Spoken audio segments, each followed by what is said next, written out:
16강 동성애 사주 팔자입니다. 인간의 육체는 무슨 방법을 통하여 생기를 유지할까요? 가장 근본적인 방법은 충작용입니다. 뇌에 있는 그 개수와 심장에 있는 정화가 한순간도 멈추지 않고 충하면서 충돌작용으로 자극을 받아서 움직입니다. 따라서 죽음이란 육체 충작용이 중단되는 것을 뜻합니다. 그리고 두 번째 중요한 작용은 바로 피가 인체의 구석구석을 돌아다녀야만 그 에너지로 움직입니다. 피가 돌지 않는다면 저리고 마비가 오겠지요. 심하면 피의 흐름이 터져버리거나 막혀서 심장마비나 뇌출혈과 같은 증세를 일으켜서 심하면 사망을 합니다. 따라서 피의 흐름은 인체에서 매우 중요한 역할을 하는데 갑인과 을묘가 피의 흐름을 주관합니다.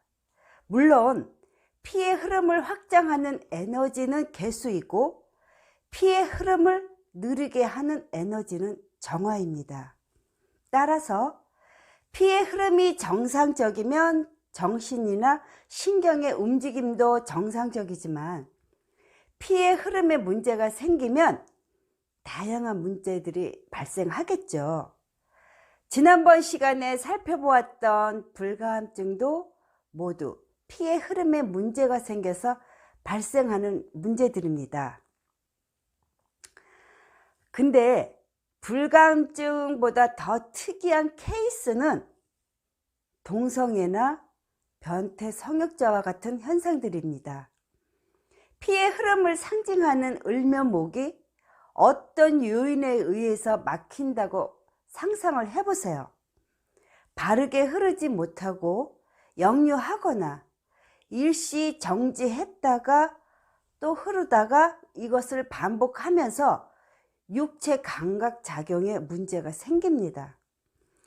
이것은 마치 교통사고가 발생해서 교통체증이 발생하거나 원래 가려던 길로 가지 못하고 다른 길을 택하면서 계획에 차질이 생기듯 인체 감각작용에도 이상현상이 발생합니다. 사주 예문을 살펴보도록 하겠습니다. 미국인 남자로 1969년도 18살에 동성애를 처음 경험했으며 부친한테도 애매모호한 감정도 가지고 있었다 합니다. 1973년 22살에 결혼하고 두 아들을 얻었고 1978년 27살 때 동성을 만나 3개월간 동성애 불륜을 저지르다 이혼을 했다 합니다. 피의 흐름을 상징하는 묘목이 묘유충으로 월지 24세에서 30세 사이에 강한 금기에 상하여 피의 흐름에 문제가 생기면서 감각작용에 오류가 발생하고 동성으로부터 사랑을 느끼게 됩니다. 원래 계묘는 피의 흐름이 빠르고 민감하게 반응합니다. 예로 성적으로 비유하면 빠르게 반응하는데 신유에 그 상하면서 문제가 발생합니다. 대만인인데 동성애자입니다. 이 구조는 상기 남자와는 조금 다릅니다. 상기는 계묘로 피의 흐름에 문제가 있는 것이 아니라 훨씬 민감하게 반응한데 신유에 문제가 생긴 것이고, 이 구조는 을목 피의 흐름이 기본적으로 문제가 있습니다. 을해로 응결되고 정화의 중력 작용에 묶이고 신유의 살기에 피가 바르게 흐르지 못합니다. 개축으로 피를 돌려보려고 해도 개수가 축토에 좌하여 역시 정상적인 흐름을 기대하기 어렵습니다. 피의 흐름에 문제가 생기고 감각작용이 이상해지면서 동성애자가 되었습니다.